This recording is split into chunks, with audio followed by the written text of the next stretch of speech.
হায় হায়, একই হলো। সিলেটি আঞ্চলিক নাটকের জনপ্রিয় অভিনেতা আক্কেল আলী ভাইকে পুলিশ ধরে নিয়ে যাচ্ছে, কিন্তু কেন রে ভাই? তিনি কি এমন এত বড় ভুল করে ফেলেছেন যে জন্য ওনাকে পুলিশ অ্যারেস্ট করে নিয়ে যাচ্ছে?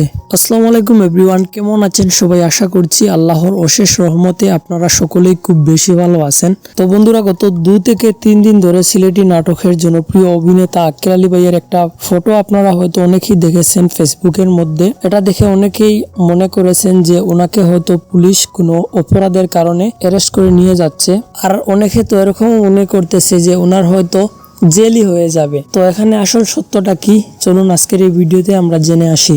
সিলেটি নাটকের জনপ্রিয় অভিনেতা আক্কেল আলী আজ থেকে গত 2 দিন আগে ওনার ফেসবুক আইডিতে একটা ফটো পোস্ট করেন, আর মূলত এখান থেকে এই গেঞ্জামটি সৃষ্টি হয়েছে। পোস্ট দিয়ে তিনি বলেন, এটা কিরকম লেখা আসলে আমি বুঝতে পারতেছি না, হয়তো আমার উচ্চারণ করতে একটু ভুল হতে পারে, আপনারা ক্ষমার দৃষ্টিতে দেখবেন।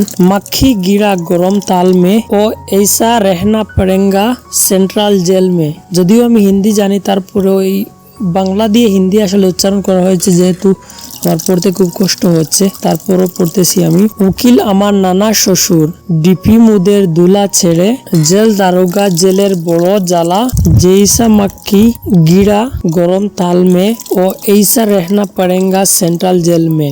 মাখি গিরা গরম তাল মে, এটা আসলে কি আমি ঠিক বুঝতে পারতেছি না এগুলোর উদ্দেশ্য।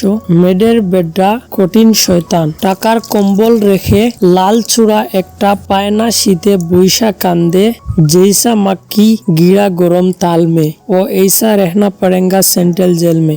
মাক্কি গিরা গরম তাল মে, 4 দেওয়ালে 9 কয়েদি, আমি তো একেলা, পুলিশ মামা ডিউটি করে, জানে জেলের জ্বালা, জেসা মাক্কি গিরা গরম তাল মে ऐसा रहना पड़ेगा সেন্ট্রাল জেল মে।